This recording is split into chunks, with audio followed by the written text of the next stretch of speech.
সমগ্ৰ ভাৰতবৰ্ষতে CITU আৰু নিখিল ভাৰত কৃষক সভাৰ উদ্যোগত জেল ভৰো আন্দোলনৰ কাৰ্যসূচী লোৱা হৈছে। মূলতঃ এই আন্দোলনৰ কাৰ্যসূচীটো লোৱা হৈছে 42 চনৰ যি আগষ্ট ৰিভলিউশ্যন হৈছিলে, সেই ৰিভলিউশ্যনৰ প্ৰতি সন্মান জনাই এই আন্দোলন আজি হাতত লোৱা হৈছে। 1942 চনৰ 9 আগষ্টত আন্দোলন হৈছিলে, কিন্তু এইবাৰ 9 আগষ্টৰ ৰবিবাৰ হোৱাৰ কাৰণে আমি আমাৰ CITU কেন্দ্ৰীয় কমিটিয়ে 10 আগষ্টত এই আন্দোলনৰ কাৰ্যসূচীটো গ্ৰহণ কৰে। 1942 চনৰ 9 আগষ্টৰ আন্দোলনৰ মূল দাবী আছিলে ডু অৰ ডাই, কৰো ইয়া মৰো, অৰ ব্ৰিটিছ ভাৰত ছড়ো। আজি 1947 চনৰ 15 আগষ্টত ব্ৰিটিছ যদিও ভাৰতবৰ্ষ এৰি গুচি গ'ল, ভাৰতবৰ্ষ স্বাধীন হ'ল, কিন্তু ভাৰতবৰ্ষৰ শ্ৰমিক আৰু কৃষকসকল কিন্তু মুক্তি লাভ নকৰিলে। বৰঞ্চ ব্ৰিটিছ চৰকাৰৰ দিনত ভাৰতবৰ্ষৰ শ্ৰমিকসকলে পাই থকা কিছুমান সুবিধা প্ৰদান কৰা আইন, যেনেকৈ industrial dispute act, wage act, pension act আদি বিভিন্ন ধৰণৰ এক্ট ব্ৰিটিছ চৰকাৰে শ্ৰমিকসকলৰ হেঁচাত প্ৰণয়ন কৰিবৰ কাৰণে বাধ্য হৈছিলে। কিন্তু কেন্দ্ৰৰ BJP চৰকাৰে এই সকলো আইন বাতিল কৰি শ্ৰম সংহিতা বা লেবাৰ কোড বুলি এটা আইন গ্ৰহণ কৰিছে।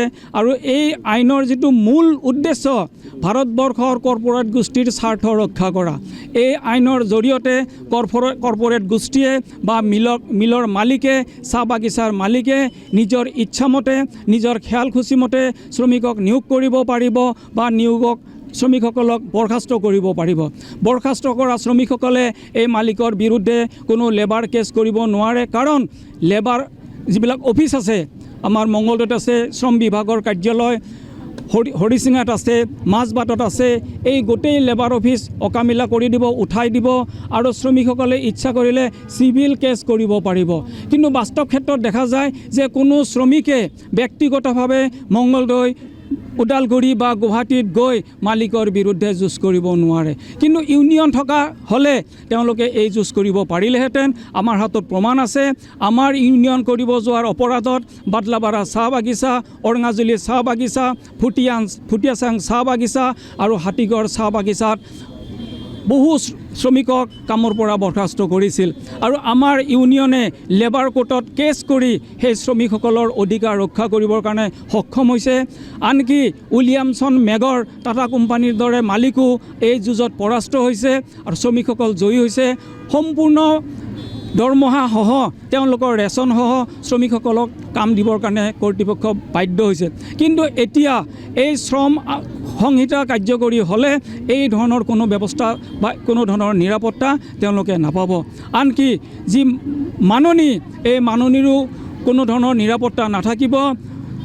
নিয়োগকৰ্তাই, মালিকে তেওঁ যিমান ইচ্ছা কৰে সিমান তেওঁ মাননি বা মজুৰি দিব পাৰিব। আনহাতে বহু আন্দোলনৰ ভিত্তিত ভাৰতবৰ্ষত বা গোটেই পৃথিৱীত 8 ঘণ্টা কামৰ দাবী কাৰ্যকৰী হৈছিলে। মে' দিৱসৰ ইতিহাসে এই উদাহৰণ দিয়ে।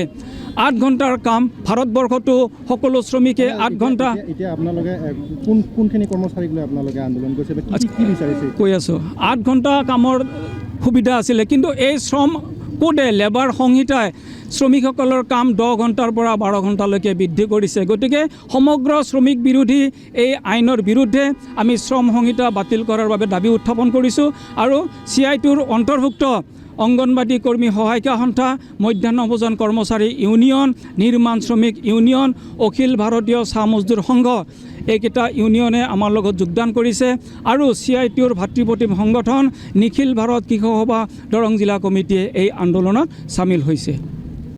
যদি পূৰণ নকৰে কি ব্যৱস্থা ল'ব ইয়াৰ পিছত? যদি চৰকাৰে আজিৰ এই আন্দোলনৰ প্ৰতি লক্ষ্য ৰাখি এই দাবী মানি নলয়, তেনেহ'লে 1942 চনৰ ভাৰত ত্যাগ আন্দোলনৰ যিটো মূল দাবী আছিলে ডু অৰ ডাই, কৰেংগে ইয়া মৰেংগে, আজিৰ দাবীটো 1 নম্বৰ দাবী আছে, পুঁজিপতিৰ স্বাৰ্থত প্ৰস্তুত কৰা শ্ৰম কোড বাতিল কৰক।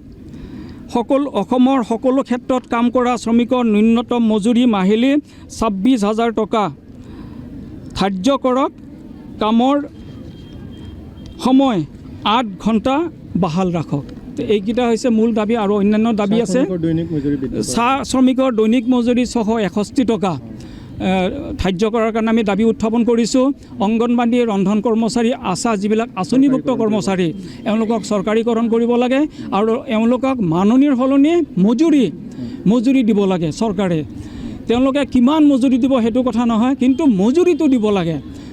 অৰ্থাৎ তেওঁলোকে বৰ্ধিত হাৰত মাননি দিলেও আমি কিন্তু মানি নলওঁ, আমাক মজুৰি লাগিব। হ'ব, থেংক ইউ। আমাৰ দাবী শ্ৰম কোড বাতিল কৰিব লাগে, যিহেতু শ্ৰম কোডৰ দ্বাৰা আমাৰ শ্ৰমিকৰ যিবোৰ দাবী, যি সমস্যা, এইবোৰী সমস্যা, সেই সমস্যাবোৰ আন্দোলনৰ যোগেদি আমি সেই সমস্যাবোৰ সমাধানৰ কাৰণে আমি চেষ্টা কৰোঁ। কিন্তু চৰকাৰে যাতে শ্ৰম কোড আমাৰ ওচৰত শ্ৰম কোড তেওঁলোকে বলবৎ কৰি তেওঁলোকে আমাৰ যি আন্দোলনৰ যি ধাৰা, আন্দোলনৰ যি আমাৰ অধিকাৰ, সেই আন্দোলনৰ অধিকাৰবিলাক তেওঁলোকে নৎসাত কৰি দিব বিচাৰিছে। আমি কিন্তু মানি নলওঁ। শ্ৰম কোড বাতিল কৰিলে আমাৰ যি মেহনতি জনতা, একেবাৰে একো নোহোৱা মেহনতি জনতাৰ মূৰত যি ৰাম টাঙোন, আমি ৰাম টাঙোন বুলি ক'ব খুজিছোঁ শ্ৰম কোড, আৰু সেই ৰাম টাঙোনডাল চৰকাৰে গুচাই দিব লাগে। আমাৰ সেইটো 1 নম্বৰ দাবী। তাৰোপৰি CI2ৰ অন্তৰ্গত যিকেইটা আমাৰ সংগঠন আজি আমাৰ ইয়াতে আহিছে, অংগনৱাড়ী কৰ্মী সহায়িকাসকল আৰু আমাৰ মধ্যাহ্ন ভোজনৰ কৰ্মী বান্ধৱীসকল আৰু আমাৰ নিৰ্মাণ শ্ৰমিকৰ কৰ্মীসকল, চাহ মজদুৰৰ কৰ্মীসকল, গোটেইবোৰেই যাতে আমাৰ যিটো আমি চলিবৰ কাৰণে যিটো দৰকাৰ, এতিয়া যিখিনিয়ে চাহপাত ছিঙে, চাহপাত কৰ্মচাৰী তেওঁলোকক 661 টকাৰ কথা কোৱা হৈছে। ইমান কম টকাত চলিব নোৱাৰে, কাৰণ আমাৰ চিকিৎসাৰ পৰা, খোৱাৰ পৰা, সকলোখিনি পিন্ধা উৰাৰ পৰা সেই টকা একোৱে নহয়। অংগনৱাড়ী কৰ্মী সহায়িকাসকলৰ যিখিনি মাহিলী যিখিনি মাননি, মজুৰি দিয়া নাই, মাননি দিছে, আৰু সেই মাননিৰে আমাৰ এগৰাকী অংগনৱাড়ী কৰ্মী সহায়িকাই কেতিয়াও চলিব নোৱাৰে, যিহেতু ইমান বৰ্তমান ইমানেই বজাৰৰ দাম ঊৰ্ধ্বমুখী হৈছে। এই ঊৰ্ধ্বমুখী বজাৰ দামৰ লগত আমি ফেৰ মাৰিব নোৱাৰা হৈছোঁ, আমি চলিব নোৱাৰা হৈছোঁ। আমাৰ ৰান্ধনী বান্ধৱীসকল, তেওঁলোকৰতো আৰু তথৈবচ অৱস্থা, তেওঁলোকক মাত্ৰ 2000 টকা দিয়ে। 2000 টকাৰে কিবা হৈ জানো? কেতিয়াও নহয়। 2000 টকাৰে কোনেও চলিব নোৱাৰে। তো তেওঁলোকক ঠগাইছে। 2000 দিম বুলি কয়, তেওঁলোকক 1000 দি আছে, তেওঁলোকক ঠগাইছে। আৰু এই ঠগুৱা যিটো নীতি চৰকাৰে বন্ধ কৰিব লাগে। তেওঁলোকে আমাৰ মেহনতি জনতাৰ, এই সাধাৰণ জনতাৰ যাতে আমি অলপ ভাল ধৰণে থাকিব পাৰোঁ, ভাল ধৰণে খাব পাৰোঁ, ভাল ধৰণে চলিব পাৰোঁ, সেই ব্যৱস্থাখিনি চৰকাৰে পুনৰ প্ৰৱৰ্তন কৰিব লাগে। আজি দেশজুৰি আন্দোলন হৈছে।